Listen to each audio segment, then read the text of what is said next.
চাঁদপুরে নোঙর করা জাহাজে মিলল ৭ মরদেহ। ডাকাত দল জড়িত থাকতে পারে বলছে আইনশৃঙ্খলা বাহিনী। শেখ হাসিনাকে ফেরাতে ভারতের পররাষ্ট্র মন্ত্রণালয়কে চিঠি দিয়েছে সরকার।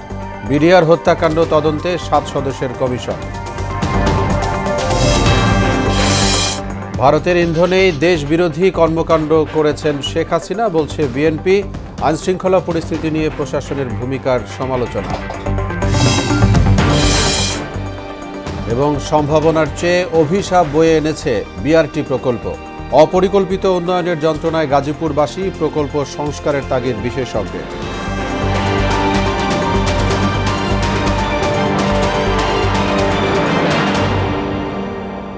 আসসালামু আলাইকুম।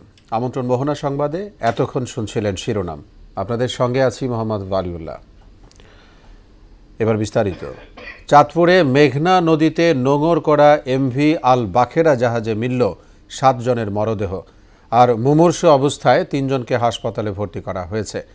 একে ডাকাতির ঘটনা বলে উল্লেখ করেছে পুলিশ। নৌপুলিশের চাঁদপুর অঞ্চলের সুপার সৈয়দ মুশফিকুর রহমান বলেন, নৌযানটিতে থাকা ব্যক্তিদের দেশীয় অস্ত্র দিয়ে আঘাত করে হত্যা করা হয়। বিস্তারিত জানাচ্ছেন তাহসিন তারিন। চাঁদপুরের হরিণা ফেরিঘাট এলাকায় মেঘনা নদীতে নোঙর করা একটি জাহাজে ৭ জনের মরদেহ মিলেছে। নৌ পুলিশ জানায়, পণ্যবাহী নৌযানটিতে থাকা ব্যক্তিদের দেশীয় অস্ত্র দিয়ে আঘাত করে হত্যা করা হয়। প্রাথমিকভাবে একে ডাকাতি বলছে পুলিশ। এই বিষয়ে আরও অনুসন্ধান করা হবে। আমরা দ্রুত ঘটনাস্থলে আসি।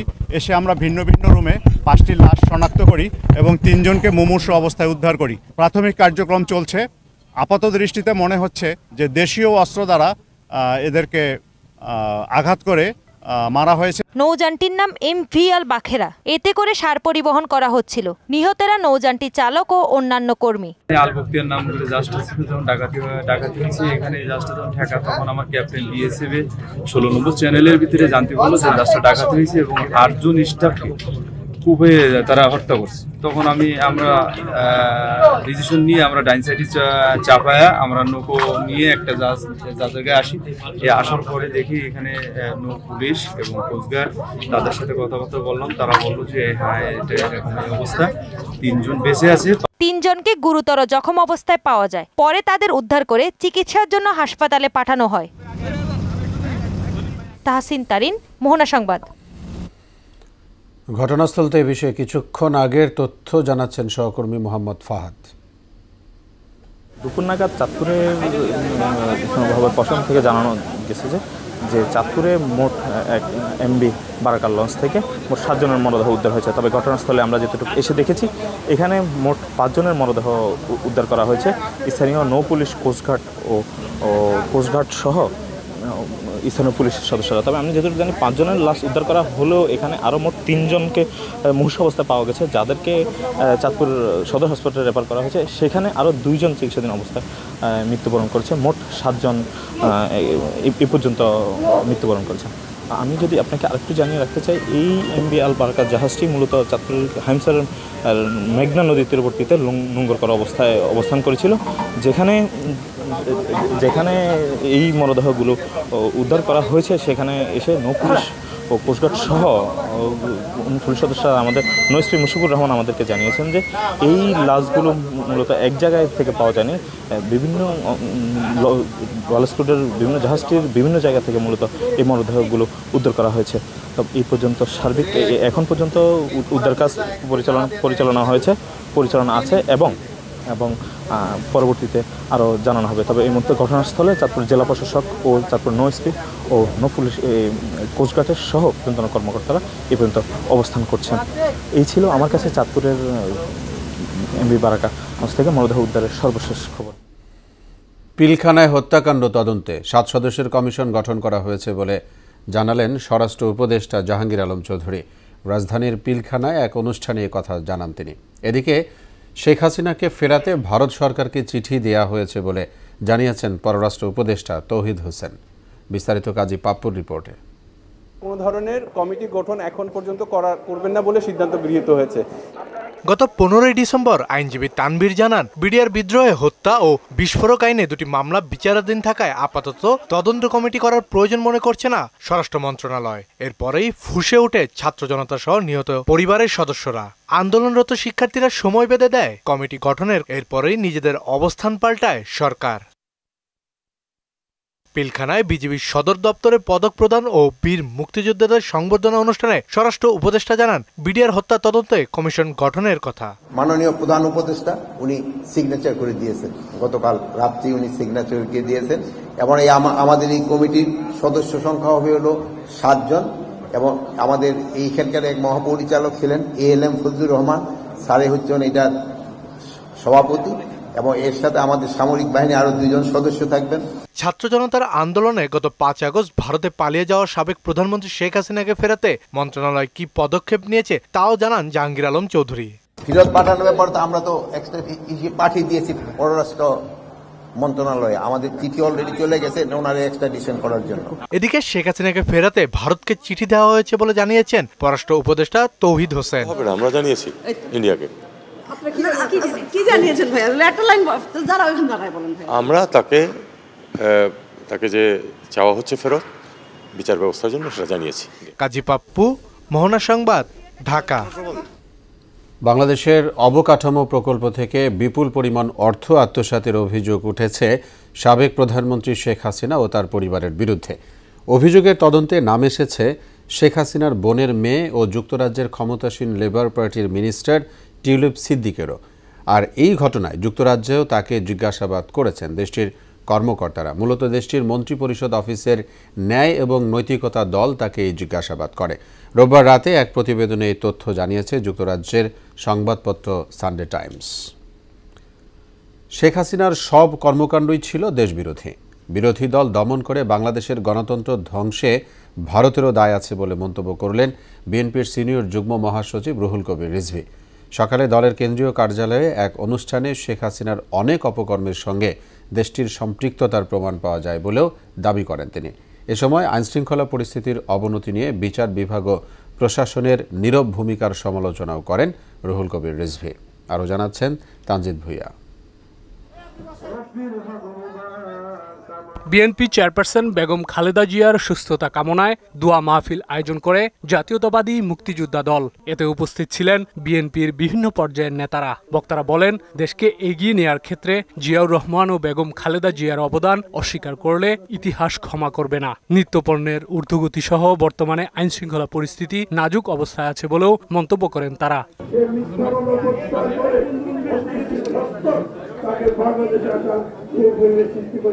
উনি খালি দাঁড়িয়ে থাকবেন, তাহলেই বাংলাদেশ মুক্ত। দ্রব্যমূল্য, আইন শৃঙ্খলা পরিস্থিতি এবং যেখানে সেখানে যখন তখন যে কোনো ধরনের দুর্ঘটনা, এইগুলো ঠেকানোর জন্য যে মানুষের কাছে যে দায়বদ্ধতা, সেই দায়বদ্ধতা বর্তমান সরকারের চেয়ে নিঃসন্দেহে একটা নির্বাচিত সরকারের পক্ষে অনেক। প্রধান অতিথির বক্তব্যে দলের সিনিয়র যুগ্ম মহাসচিব রুহুল কবির রিজভী বলেন, শেখ হাসিনার সব কর্মকাণ্ডই ছিল দেশ বিরোধী। বিরোধী দল দমন করে বাংলাদেশের গণতন্ত্র ধ্বংসে ভারতের দায় নিয়েও প্রশ্ন তুলেন তিনি। শেখ হাসিনার গুমের সহযোগী যে আপনারা ছিলেন পার্শ্ববর্তী দেশ, তার প্রমাণ তো আমাদের স্ট্যান্ডিং কমিটির মেম্বার সালাউদ্দিন। দেশের স্বাধীনতা রক্ষায় আমাদের যে নেতৃত্বের যে ধারাবাহিকতা, সেই ধারাবাহিকতা রয়েছে। এখানে কোন ধরনের আন্তর্জাতিক কোন পরিকল্পনা বাংলাদেশে কাজ করবে না। রিজভী বলেন, প্রয়োজনীয় সংস্কারের জন্য খুব বেশি সময় নেওয়া উচিত হবে না। দেশে এমন পরিবেশ নিশ্চিত করতে হবে যাতে নির্বাহী বিভাগের অবৈধ আদেশ মানতে বিচার বিভাগ বাধ্য না হয়। আইনের শাসন, বিচার বিভাগের স্বাধীনতা যদি নিশ্চিত করতে হয়, তাহলে এই পরিবেশটাই তৈরি করুন যে পরিবেশে বিচারকরা নির্বাহী বিভাগের কোনো অন্যায় আদেশকে না বলতে পারবে। শেখ হাসিনা অনেক লম্বা করেছেন, 15 বছর লাগিয়েছে। আপনারা যদি তাদের সাথে আরো অনেক বছর যোগ করতে চান, তাহলে তো জনগণের মধ্যে প্রশ্নটা দেখা দেবে যে পার্থক্যটা কোথায়। দেশের সার্বভৌমত্ব রক্ষায় কোনো আপোষ করা হবে না বলেও জানান রুহুল কবির রিজভী। আমাদের সংগ্রাম, আমাদের দেশ রক্ষা। তানজিদ ভুইয়া, মোহনা সংবাদ, ঢাকা।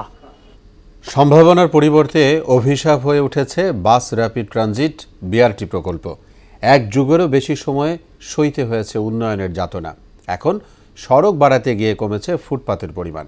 এ নিয়ে ভোগান্তির কথা বললেন শিল্পঘন টঙ্গী গাজীপুরের বাসিন্দারা। নগর বিশেষজ্ঞরা বলেন, প্রকল্পটিতে সংস্কার পরিমার্জন না করলে এই করিডোরে যানজট আরও বাড়বে। বিআরটি প্রকল্প নিয়ে নাসির উদ্দিনের 2 পর্বের ধারাবাহিকের আজ শেষ পর্ব। বিশ্বের বিভিন্ন শহরে বিআরটি ব্যবস্থা যাত্রী চলাচলে ভালো ভূমিকা রাখছে। প্রকল্পের শুরুতে দেশেও এমন আশা দেখানো হয়। হাতে নেয়ার 5 বছর পর 2017-তে শুরু হয় নির্মাণ কাজ। দুর্ভোগ তখন থেকেই। বিমানবন্দর থেকে গাজীপুর পর্যন্ত তীব্র যানজটের ধকল সইতে হয়। তার উপর নির্মাণ কাজের গাফিলতিতে প্রাণ গেছে 10 জনের। অবহেলাজনিত হত্যাকাণ্ড এবং আহত নিহতের ঘটনা প্রমাণ করে প্রকল্পটি উপযুক্ত কনস্ট্রাক্টর এবং ডিজাইনারদের হাতে পড়েনি। বিআরটি নিয়ে এলাকাবাসীর বিস্তর অভিযোগ। তারা বলেন, ভোগড়ায় একটি ফ্লাইওভারে উচ্চতা কম। স্টেশনগুলোতে যাতায়াতের ক্ষেত্রে 72 ফুট উঁচু সিঁড়ি বয়স্ক আর শিশুদের দুর্ভোগে ফেলবে। এছাড়া প্রকল্পটির কারণে কোথাও কোথাও কমেছে সড়ক ও ফুটপাতের পরিমাণ। জায়গা নষ্ট করছে, কিন্তু সে তুলনা হিসাবে আপনার গাড়ির রাস্তা বাড়ে না। এটা সফল হবে না, এটা বরঞ্চ ভোগান্তি বাড়িয়ে দিবে। আনুষঙ্গিক অনেক কিছু বাকি রেখেই সম্প্রতি বিআরটি লেনে বাস চলাচল শুরু হয়েছে, কিন্তু 25টি স্টেশন, যাত্রী ছাউনি, ইন্টারসেকশন, কানেক্টিভিটি কোনো কিছুই শেষ হয়নি। উত্তরের থেকে টপিক থেকে ব্রিজ বানাইছে, উত্তরে গিয়ে নামলই, ডালে থেকে নামলই একবারে আপনি খিলক্ষেত পর্যন্ত যাম। তাই লাভটা কি হলো? 10টা বাসের জন্য যে সব বন্ধ করে দিব, আমরা আউটসাইড দিয়ে দিব, তাইলে হবে না, তাইলে রাস্তায় ফাঁকাই পড়ে থাকবে। নগর বিশেষজ্ঞরা বলেন, আগামীতে শিল্পঘন ঢাকা ময়মনসিংহ করিডোরে পরিবহনের সংখ্যা আরও বাড়বে। বিআরটি ডেডিকেটেড লেনের কারণে পাশের সড়কে চাপ তৈরি হবে। যেহেতু 1800 থেকে 2200 গাড়ি চলে, তো তাদেরকে তো আপনি উঠাই দিতে পারবেন না। তখন কি হবে জানেন, যে এটার ভিতরে একটা কনফ্লিক্টিং সিচুয়েশন দাঁড়াবে। না পারবে তারা নিচ দিয়ে আসতে, না তারা উপরে উঠতে পারবে, যার জন্য আইন ভঙ্গের যে আমাদের যে একটা রীতি, এই জিনিসটা চলে আসবে। প্রকৃত ব্যবস্থাপনা নেওয়া ছাড়া উদ্বোধন করাটা এক ধরনের ঘোড়ার আগে গাড়ি জুড়ে দেওয়া। বিশৃঙ্খলা তৈরি করার মধ্যে দিয়ে নগরীর অত্যন্ত গুরুত্বপূর্ণ প্রবেশদ্বারকে এক ধরনের যানজটের আবার নতুনভাবে তৈরি হবে কিনা সেটাও ভেবে থাকা প্রয়োজন। আরও 1 বছর সময় লাগলেও প্রকল্পটি নিয়ে অন্তর্বর্তী সরকারকে সংশোধন পরিমার্জনের দিকে হাঁটার পরামর্শ দেন নগরবিদরা। তার জন্য 6 মাস 1 বছর লাগে, তবে তাই হোক, কিন্তু এখন পর্যন্ত সেই ধরনের কাজগুলো এই প্রকল্পে করা হয়নি। 2012 সালে বিআরটি প্রকল্প হাতে নেয় আওয়ামী লীগ সরকার। কাজের ধীরগতি সহ নানা কারণে শুরু থেকেই এটি গলার কাঁটায় পরিণত হয়। দীর্ঘ 1 যুগ পর প্রকল্প সংশ্লিষ্ট নানা অবকাঠামো তৈরি হলেও এখনও পর্যন্ত এখান থেকে কাঙ্ক্ষিত সুফল মিলছে না। নাসির উদ্দিন, মোহনা সংবাদ, গাজীপুর। মিরপুর শহীদ বুদ্ধিজীবী কবরস্থানে চিরশায়িত হলেন বেসামরিক বিমান পরিবহন ও পর্যটন মন্ত্রণালয় এবং ভূমি মন্ত্রণালয়ের উপদেষ্টা এএফ হাসান আরিফ। সকাল 10:30টায় তাকে সমাহিত করা হয়। এ সময় তার ছেলে মোয়াজ আরিফ সহ বিশিষ্ট ব্যক্তিরা উপস্থিত ছিলেন। এছাড়াও উপস্থিত ছিলেন শিল্প উপদেষ্টা আদিলুর রহমান ও স্বরাষ্ট্র উপদেষ্টা মোহাম্মদ জাহাঙ্গীর আলম চৌধুরী। এদিকে উপদেষ্টা এএফ হাসান আরিফের মৃত্যুতে আজ সারা দেশে রাষ্ট্রীয় শোক পালন করা হচ্ছে।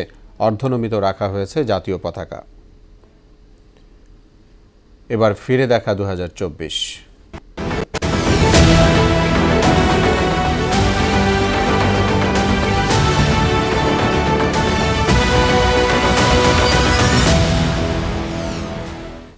দেশে দেশে সংঘাত আর বিশ্বজুড়ে নানা অস্থিরতায় কেটেছে 2024 সাল। প্রায় 3 বছর ইউক্রেন রাশিয়া এবং 1 বছরেরও বেশি সময় ধরে চলা ইসরায়েল ফিলিস্তিন লড়াই বেশি ভাবিয়েছে বিশ্ববাসীকে। বছরের শেষ দিকে দীর্ঘ 24 বছর পর স্বৈর শাসনের কবল থেকে সিরিয়ার মুক্ত হওয়াও নজর কেড়েছে।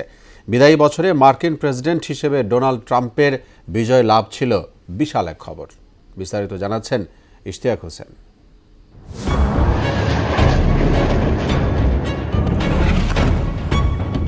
বিদায়ী বছরে বিশ্ববাসীকে যে বিষয়টি সবচেয়ে বেশি দাগ কেটেছে তার হচ্ছে গাজায় নিরীহ ফিলিস্তিনিদের উপর ইসরায়েলের বর্বরতা। পশ্চিমা বিশ্ব তথা আমেরিকার প্রত্যক্ষ মদতে গাজায় তাণ্ডব অব্যাহত রাখে ইসরায়েলি বাহিনী। টানা 15 মাসের হামলায় উপত্যকাটিতে প্রাণহানি ছাড়িয়েছে 45,000, আহত হয়েছে লক্ষাধিক মানুষ। বাড়িঘর, সহায় সম্বল সবকিছু হারিয়ে ঝড় বৃষ্টি মাথায় করে আশ্রয়কেন্দ্র ও বিভিন্ন তাঁবুতে দিন কাটাচ্ছে লাখ লাখ ফিলিস্তিনি। হামাস ও ফিলিস্তিনিদের প্রতি সংহতি জানিয়ে লেবাননের হিজবুল্লাহ গেরিলা হামলা চালায় ইসরায়েলে। প্রতিশোধ হিসেবে লেবাননের বিভিন্ন অঞ্চলে ব্যাপক বিমান হামলা চালায় নেতানিয়াহু বাহিনী। এতে হিজবুল্লাহর তৎকালীন প্রধান হাসান নাসরুল্লাহ, শীর্ষ কমান্ডার ফুয়াদ শকর এবং হামাস নেতা ইসমাইল হানিয়া মারা যান। হাসান নাসরুল্লাহকে হত্যার বদলা নিতে ইসরায়েলের বিভিন্ন অঞ্চলে প্রায় 200 রকেট ছোড়ে ইরান। আবার তেল আবিবের পক্ষ থেকেও ইরানে হামলা চালানো হয়। 10 ডিসেম্বর সিরিয়ায় বিদ্রোহী গোষ্ঠী হায়াত তাহরির আল শাম HTS এর নেতৃত্বে পতন হয় 24 বছরের স্বৈরশাসক প্রেসিডেন্ট বাশার আল আসাদের। অবসান হয় বাথ পার্টির 61 বছরের শাসনের। এরপর বিদ্রোহীদের নেতৃত্বে অন্তর্বর্তী সরকার গঠন করে মোহাম্মদ আল বশিরকে বানানো হয়েছে সরকার প্রধান। 2024 সালে তৃতীয় বছরে পদার্পণ করে রাশিয়া ইউক্রেন যুদ্ধ। পশ্চিমাদের সামরিক সহায়তায় যুদ্ধক্ষেত্রে অনেকটাই এগিয়ে থাকে জেলেন্সকি সেনারা। বিদায়ী বছরে যুক্তরাষ্ট্রে তৈরি দূরপাল্লা ক্ষেপণাস্ত্র দিয়ে রাশিয়ার অভ্যন্তরে হামলা চালায় কিয়েভ। এতেই চটে যান রুশ প্রেসিডেন্ট ভ্লাদিমির পুতিন। রাগে ক্ষোভে পরমাণু অস্ত্র হামলার হুমকি দেন তিনি। Institute for the study of ওয়ারের তথ্য অনুযায়ী 2023 সালে ইউক্রেনের যে পরিমাণ ভূমি রাশিয়া দখল করে তার চেয়ে অন্তত 6 গুণ বেশি ভূমি 2024-এ নিয়ন্ত্রণে নেয়। এছাড়া প্রথমবারের মতো মিত্রদেশ উত্তর কোরিয়ার 10,000 সেনাকে যুদ্ধের মাঠে নামায় মস্কো। 2022 সালে 24 ফেব্রুয়ারি থেকে শুরু হওয়া সংঘাতে হাজার হাজার মানুষের প্রাণহানি ও লক্ষাধিক মানুষ বাস্তুচ্যুত হয়েছে। যুদ্ধে 70,000-এর বেশি রুশ সেনা আর ইউক্রেনের 31,000 সেনা মারা গেছেন। বিদায়ী বছরে অন্যতম উল্লেখযোগ্য ঘটনা ছিল ডোনাল্ড ট্রাম্পের দ্বিতীয়বারের মতো মার্কিন যুক্তরাষ্ট্রের প্রেসিডেন্ট নির্বাচিত হওয়া। 5 নভেম্বর দেশটিতে জাতীয় নির্বাচন অনুষ্ঠিত হয়। মোট ইলেকটোরাল ভোটের মধ্যে ট্রাম্প 295 আর কমলা পেয়েছেন 226 ইলেকটোরাল ভোট। 2004 সালের নির্বাচনের পর প্রথম রিপাবলিকান প্রার্থী হিসেবে সংখ্যাগরিষ্ঠ ভোটে জিতেছেন ট্রাম্প। এরই মধ্যে ভারতীয় পণ্যের উপর অধিক হারে ট্যাক্স আরোপের হুমকি দিয়েছেন নবনির্বাচিত মার্কিন প্রেসিডেন্ট ডোনাল্ড ট্রাম্প। যুক্তরাষ্ট্র থেকে ভারতে আমদানি করা নির্দিষ্ট কিছু মার্কিন পণ্যের উপর উচ্চ শুল্ক আরোপের জবাবে এই হুমকি দেন তিনি। ইশতিয়াক হোসেন, মোহনা সংবাদ। রাজধানীর কাউরান বাজার সংলগ্ন পান্থকুঞ্জ ফার্মগেটের শহীদ আনোয়ারা পার্ক নিয়ে সরকার নতুন করে ভাবছে বলে মন্তব্য করেছেন পরিবেশ উপদেষ্টা সৈয়দা রিজওয়ানা হাসান। সকালে বাংলাদেশ ইউনিভার্সিটি অব প্রফেশনালস BUP-তে আয়োজিত এক অনুষ্ঠানে তিনি একথা বলেন। রিজওয়ানা বলেন, প্লাস্টিকের বোতল ও পলিথিন ব্যবহারের কারণে খাবারে ও মায়ের দুধের সঙ্গে মাইক্রোপ্লাস্টিক মিশে যাচ্ছে। এ অবস্থায় চটের ব্যাগকে পলিথিনের ব্যাগে বিকল্প হিসেবে ভাবার তাগিদ দেন তিনি। ঢাকায় 25টি খাল সংস্কারের জন্য শনাক্ত করা হয়েছে বলেও জানান পরিবেশ উপদেষ্টা।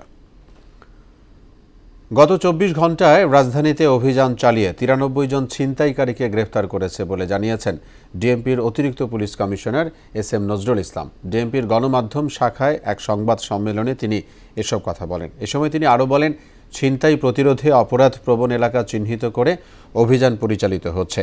অপরাধীরা যেন সহসায় জামিন না পায় সেই দিকেও নজর থাকবে বলে জানান ডিএমপির এই অতিরিক্ত কমিশনার। আগে আমাদের ওই ছিনতাই প্রবণ এলাকাগুলোকে চিহ্নিত করা, ক্রাইম প্রবণ এলাকাগুলোকে চিহ্নিত করা, কারা এই ছিনতাইয়ের সাথে জড়িত তাদেরকে চিহ্নিত করা এবং তাদেরকে অ্যারেস্ট করার সর্বাত্মক প্রচেষ্টা চালানো। আমাদের যে জিআরও এবং সরকারি পক্ষে যে পিপিএ আছে যারা একটু মুভ করে, তাদের মাধ্যমে ওদের জামিনের বিরোধিতা করা।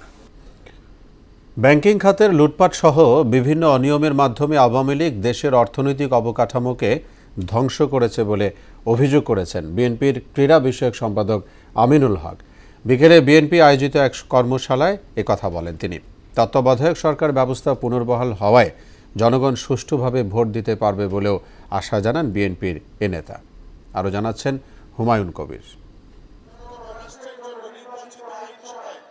রাজধানীর উত্তরা পশ্চিম থানার কর্মী সভা ও বিএনপি ঘোষিত রাষ্ট্র কাঠামো মেরামতের 31 দফা বিষয়ক কর্মশালা অংশ নেন ঢাকা মহানগর উত্তর বিএনপির আহ্বায়ক আমিনুল হক এবং বিএনপির ভারপ্রাপ্ত চেয়ারম্যান তারেক রহমানের উপদেষ্টা ডক্টর মাহাদি আমিন সহ মহানগরীর নেতারা। ফেসিবাদ বিরোধী আন্দোলনে আমিনুল হকের অবদান তুলে ধরেন ডক্টর মাহাদি আমিন। জননেতা তারেক রহমান বিএনপির ভারপ্রাপ্ত চেয়ারম্যান হিসেবে ওনার এবং আপনাদের সবার ত্যাগের মূল্যায়ন করেছেন বলেই আজকে আমাদের এই আমরা দেখছি ঢাকা মহানগর উত্তর এটা অনবদ্য ভূমিকা। আমি আমার নেতার পক্ষ থেকে আমিনুল ভাইকে আন্দোলন সংগ্রামে অবিনাশী ভূমিকা রাখার জন্য ধন্যবাদ জানাই। আওয়ামী লীগ সরকার রাষ্ট্রীয় প্রতিষ্ঠানগুলোকে ধ্বংস করেছে উল্লেখ করে তিনি বলেন, প্রাতিষ্ঠানিক কাঠামো মেরামতে বিএনপি ঘোষিত 31 দফা কার্যকর ভূমিকা রাখবে। গত 16 বছরে একটি অনির্বাচিত সরকার, একটি অবৈধ সরকার এই প্রতিটি প্রতিষ্ঠানকে ভেঙে চুরে চুরমার করে দিয়েছিল। আপনারা কি একমত? তার মানে কি আমাদের এই রাষ্ট্র কাঠামোটাকে মেরামত করতে হবে। আওয়ামী লীগ আমলের নির্যাতনের চিত্র তুলে ধরে ভবিষ্যতের জন্য সবাইকে ঐক্যবদ্ধ থাকার আহ্বান জানান আমিনুল হক। গণতন্ত্রের জন্য, বাংলাদেশের জনগণের ভোটের অধিকার আদায়ের জন্য, বাংলাদেশের মানুষের যে প্রত্যাশা একটি অবাধ সুষ্ঠু নির্বাচনের জন্য আমাদের ভাইদেরকে জীবন দিতে হয়েছে, রক্ত দিতে হয়েছে এবং আমাদের অনেক ভাইরা এখন বন্ধুত্ব বরণ করে অসহায় জীবন যাপন করছেন। তিনি বলেন, সংবিধানে তত্ত্বাবধায়ক সরকার ব্যবস্থা পুনর্বহাল হলে দেশের মানুষ সুষ্ঠুভাবে ভোট দিতে পারবে। আমাদের মাননীয় ভারপ্রাপ্ত চেয়ারম্যান বলেছে যে নতুন করে সংবিধানে সংশোধনী এনে বাংলাদেশের তত্ত্বাবধায়ক সরকারকে নতুনভাবে সংবিধানে সংযোজন করা হবে। এই সংযোজনের মাধ্যমে বাংলাদেশের মানুষের যে একটি প্রত্যাশা, একটি অবাধ সুষ্ঠু নির্বাচন, সেই সুষ্ঠু নির্বাচনের আস্থা এবং বিশ্বাসের জায়গা তৈরি হবে। ব্যাপক লুটপাটের মাধ্যমে আওয়ামী লীগ রাষ্ট্রীয় ব্যাংকগুলোকে ধ্বংসস্তূপে পরিণত করেছে বলেও অভিযোগ করেন বিএনপি নেতা আমিনুল হক। ব্যাংকগুলোকে ডাকাতি করে ধ্বংস করে ফেলেছে, বাংলাদেশের রাষ্ট্রীয় প্রতিষ্ঠানগুলোকে ধ্বংস করে একটি ধ্বংসস্তূপে পরিণত করেছে। হুমায়ুন কবির, মোহনা সংবাদ, ঢাকা। দেশের বাইরের খবর। ইসরায়েলি বর্বরতায় গাজায় আরও 1.5 শতাধিক ফিলিস্তিনি নিহত হয়েছে। এদিকে যুদ্ধবিরতি চুক্তি লঙ্ঘন করে আবারও লেবাননে বিমান হামলা চালিয়েছে ইসরায়েলি বাহিনী। গ্রেফতার হতে পারেন এমন আশঙ্কায় পোল্যান্ড সফর বাতিল করেছেন প্রধানমন্ত্রী বেঞ্জামিন নেতানিয়াহু। অন্যদিকে বিমান বিধ্বস্ত হয়ে ব্রাজিলে 10 ও মেক্সিকোর পশ্চিমাঞ্চলে 7 জনের মৃত্যু হয়েছে। ইশতিয়াক হোসেনের আরেকটি ডেস্ক রিপোর্ট। গাজায় ইসরায়েলি হামলা চলছেই। সবশেষ বিভিন্ন আশ্রয়কেন্দ্রে বিমান হামলা চালিয়ে আরও 1.5 শতাধিক ফিলিস্তিনিকে হত্যা করেছে নেতানিয়াহু সেনারা। এতে প্রাণহানি পৌঁছেছে 45,200-তে। যুদ্ধবিরতি চুক্তি লঙ্ঘন করে আবারও লেবাননের ফারকিলা অঞ্চলে বিমান হামলা চালিয়েছে ইসরায়েল, যদিও কোনো হতাহতের খবর পাওয়া যায়নি। এদিকে গাজায় যুদ্ধাপরাধের অভিযোগে গ্রেপ্তার হতে পারেন এমন আশঙ্কায় পোল্যান্ড সফর বাতিল করেছেন ইসরায়েলের প্রধানমন্ত্রী বেঞ্জামিন নেতানিয়াহু। ব্রাজিলের দক্ষিণাঞ্চলীয় গ্রামাডো শহরে একটি প্লেন বিধ্বস্ত হয়ে 10 জন নিহত হয়েছেন। উড্ডয়নের কিছুক্ষণ পরই আবাসিক এলাকায় বিধ্বস্ত হয় সেটি। এতে প্লেনের সব আরোহী নিহত হন। অন্যদিকে মেক্সিকোতেও প্লেন বিধ্বস্ত হয়ে কমপক্ষে 7 জন নিহত হয়েছে। স্থানীয় সময় রোববার পশ্চিম মেক্সিকোর একটি বনাঞ্চলে এই দুর্ঘটনা ঘটে। ইশতিয়াক হোসেন, মোহনা সংবাদ। এ ছিল এখনকার মতো সংবাদ। শেষ করব তার আগে শিরোনামগুলো জানাবো আরও একবার।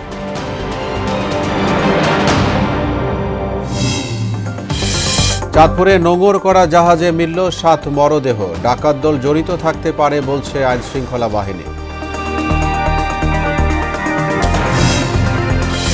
শেখ হাসিনাকে ফেরাতে ভারতের পররাষ্ট্র মন্ত্রণালয়কে চিঠি দিয়েছে সরকার। বিডিআর হত্যাকাণ্ড তদন্তে 7 সদস্যের কমিশন। ভারতের ইন্ধনে দেশবিরোধী কর্মকাণ্ড করেছেন শেখ হাসিনা বলছে বিএনপি। আইনশৃঙ্খলা পরিস্থিতি নিয়ে প্রশাসনের ভূমিকার সমালোচনা। এবং সম্ভাবনার চেয়ে অভিশাপ বয়ে এনেছে বিআরটি প্রকল্প। অপরিকল্পিত উন্নয়নের যন্ত্রণায় গাজীপুরবাসী। প্রকল্প সংস্কারের তাগিদ বিশেষজ্ঞের। সবাইকে আবারও শুভেচ্ছা। পরবর্তী সংবাদ রাত 9টায়। এর আগে সন্ধ্যা 7টায় দেখবেন সংবাদ এক নজরে। মোহনার সবশেষ খবর জানতে ভিজিট করুন www.mohana.tv। সংবাদ দেখতে পারেন ফেসবুক ও ইউটিউবে। এতক্ষণ সঙ্গে থাকায় ধন্যবাদ সবাই।